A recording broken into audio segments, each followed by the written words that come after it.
Lu pernah nggak sih dipaksa ngelakuin sesuatu yang lu sama sekali nggak bisa? Dan kalau lu nolak, yang rugi ya diri lu sendiri. Gue pernah loh ada di posisi itu. Dari kecil, gue tuh suka banget sama olahraga. Apalagi sepak bola. Saking sukanya, cita-cita gue dulu tuh pengen banget jadi pemain bola. Kayak Ronaldo, Beckham, atau Zidane. Pokoknya pemain-pemain top saat itu dah. Sampai kalau gue main PS, gue mainnya itu Winning Eleven. Yaitu game bola juga. Eskul yang gue ikutin di sekolah pun ya olahraga. Tepatnya bola basket.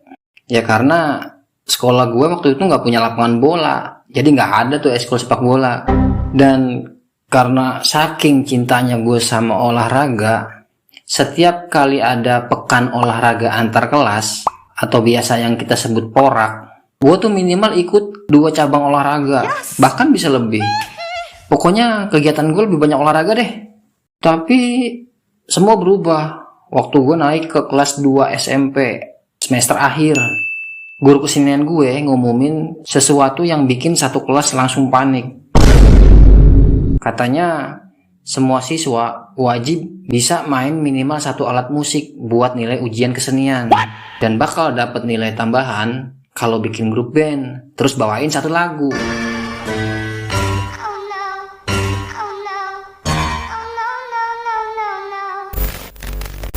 Dan gue yang sama sekali nggak bisa main alat musik, cuma bisa pasrah. Bodoh amat, emang gue pikirin. Tapi sebelum guru gue tutup omongannya, dia ngomong gini, kalau kalian gak ngerjain tugas ini, jangan harap ada nilai kesenian di rapot kalian. Dan bapak pastikan, kalian gak akan naik kelas. Kaget dong gue. Akhirnya, mau gak mau, gue harus belajar main alat musik. Tapi, mau main apa? Tiba-tiba, gue inget, kalau gak salah, di rumah ada gitar punya uak gue.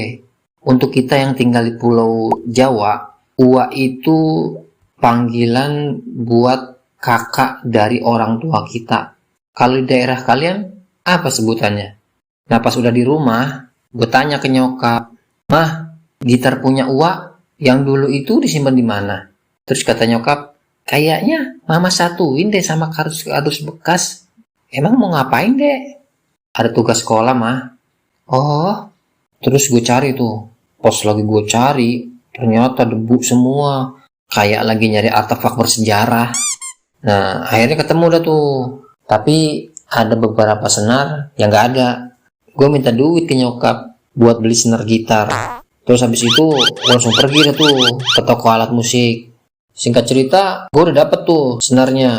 Terus gue pasang. Tapi kan suaranya aneh tuh. Kayak gak nyambung begitu. Dan karena gue gak bisa main gitar, otomatis gue gak bisa nyetem dong. Akhirnya gue bawa tuh gitarnya ke rumah temen gue yang jagoan minta diajarin. Gue tulis tuh chord-chordnya. Habis itu gue pulang dan latihan deh di rumah sendiri. Nice. Tapi pas latihan di rumah, chordnya itu gak bunyi. Kadang bunyinya juga gak jelas. Sampai jari gue pada sakit semua. Tapi iya gue tetap latihan daripada gak naik kelas. Sekitar seminggu kemudian, ada teman kelas gue bilang kalau dia lagi cari personil buat tugas kesenian. Dia nawarin tuh ke gue buat ikut gabung. Ya gue setuju lah, dengan harapan gue dapat nilai yang lebih tinggi. Pas gue tanya butuh personil buat pegang apa, dia jawab pemain drum sama vokalis. Gue bingung dong, gue sama sekali kan gak bisa main drum. Gue bilang aja sama teman gue kalau gue gak bisa main alat musik kecuali gitar. Itu pun gue baru belajar karena ada tugas kesenian ini. Dan dia bilang, "Ya udah, coba tes nyanyi aja ya." Dalam hati gue bilang, coba dulu kali ya, siapa tahu suara gue bagus. Jadi gak usah capek-capek gue buat belajar main drum dari awal. Terus gue coba buat nyanyi sambil diiringin gitar. Malam-malam aku sendiri.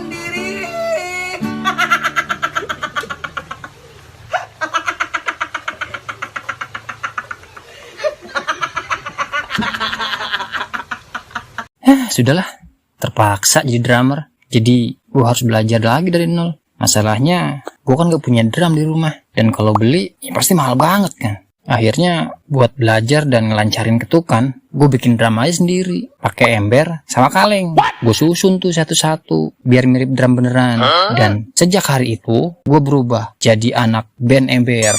Setiap pulang sekolah, bukannya main bola, gue malah duduk depan ember, mukul-mukul ember. Tapi ya, mau gimana lagi? Gue gak punya pilihan. Tiap hari gue latihan.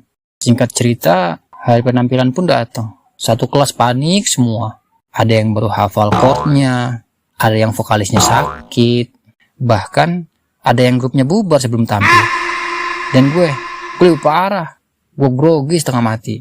Karena jujur aja, itu pertama kali seumur hidup gue tampil jadi anak band. Padahal cita-cita asli gue kan pengen jadi pemain bola. Pas nama band gue dipanggil, jantung gue udah kayak lagi dengerin sound horeg. Kita naik ke depan tuh buat perform. Temen gue mulai main gitar, terus bass masuk, terus vokal mulai nyanyi. Dan akhirnya semua mata ngeliat ke gue. Anjir, giliran gue. Gue langsung mukul drum dengan kekuatan penuh. Dan anehnya, tempo gue masuk. Gue yang awalnya takut jadi makin semangat. Sampai kepala gue agak goyang-goyang gitu, kayak drummer beneran. Padahal gue belum pernah pakai drum punya sekolah. Akhirnya lagu selesai. Satu kelas tepuk tangan. Dan yang paling bikin lega, guru kesenian gue ngangguk sambil nulis nilai. Kalau gue inget kejadian itu, gue jadi kepikiran. Kadang hidup emang maksa kita belajar hal yang gak kita suka. Tapi justru dari situ kita jadi tahu ternyata kita bisa. Walaupun sampai sekarang gue tetap lebih jago main Winning Eleven daripada main drum.